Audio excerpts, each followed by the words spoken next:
Té vermell, té negre, té blanc, té verd. Si no sou experts en aquesta beguda, segurament desconeixeu quines són les propietats de cadascuna d'aquestes varietats. El que tenim clar és que quan fa fred, un te calent ens reconforta i que aquesta és segurament la forma de prendre el te que ens vindrà més de gust, Míriam, aquest cap de setmana.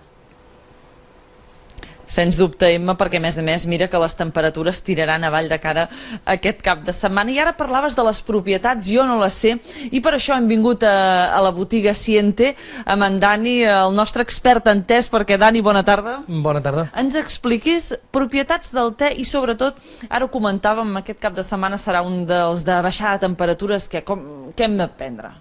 Bueno, diguéssim que les propietats principals del te, la primera de totes és que és un potent antioxidant, o sigui que sobretot per aquells que busquen rejuvenir-se és molt bo, a més és molt anticancerigen precisament per aquesta raó. Després és un molt potent diürètic i a més crema, diguéssim, toxines de la sang i de la resta del cos. I si no em deixo res, hi ha una de les propietats que més por fa, que és el tema que és un estimulant, que porta teïna.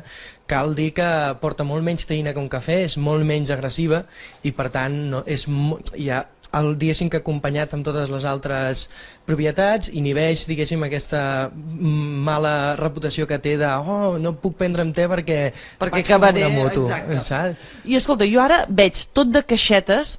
Jo crec que les caixetes tenen algun sentit d'entrada. Quin em recomanaries ara pel fred? Perquè clar, en tens tants. N'hi ha algun que tu em diries, Míriam, o els nostres espectadors, proveu aquest? Home, sí, de bon matí sempre venen millor els negres perquè tenen més teïna. Mira, això et volia demanar, perquè en tenim de blancs, verds, negres, vermells i el rooibos. Sí. Explica'ns la diferència entre blanc, vermell, negre, verd. Mira, diguéssim que el més natural o el principal és el te verd. El te verd és el que, diguéssim, té les propietats que us he dit. Llavors el te blanc sobretot és una qüestió de qualitat. Sobretot agafen les fulles altes del que és l'arbust del te, i el que sí que té és molt més antioxidant, molta menys teïna, i sobretot el que canvia bastant són els preus, que pugen bastant amb el te blanc.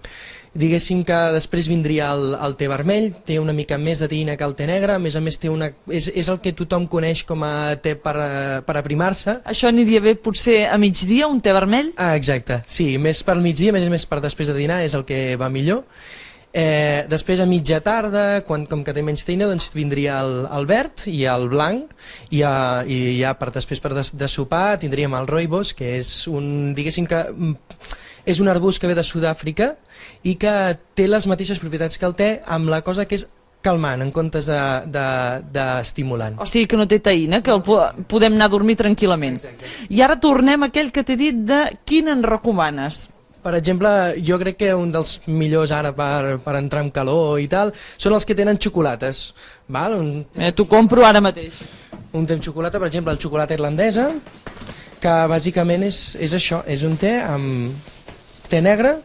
Aquest a més és una varietat de Ceilan, de la Índia, i amb virutes de xocolata. A veure, deixa'm fer la cata, clar, no el puc, aviam, què? Home, sí, ben bé, és com si oloressis aquelles preses de xocolata. Algun altre? Perquè abans em deies, amb espècies també. Sí, amb espècies el que té és que, per exemple, hi ha el gingebre. El gingebre el que fa és pujar molt l'escalfor del cos. Llavors ens permet, tindríem el xai matí, o el xai... De xais hi ha molta varietat, vull dir, a cada casa allà a la Índia tenen la seva pròpia recepta, i és el que heu mostrat abans. A veure, jo ara l'oloro, a veure a mi què em sembla, que jo, de vegades, aviam l'olor. Ui, sí, d'espècies. És pràcticament com si oloressis un perfum. Sí, sí. Veiem pebre, oi? Porta pebre, és el pebre rosa, porta el cardamom, porta el clau, porta la canyella, i bàsicament són aquestes espècies. També, una de les altres preguntes. Jo estic a casa, em vaig a fer un te.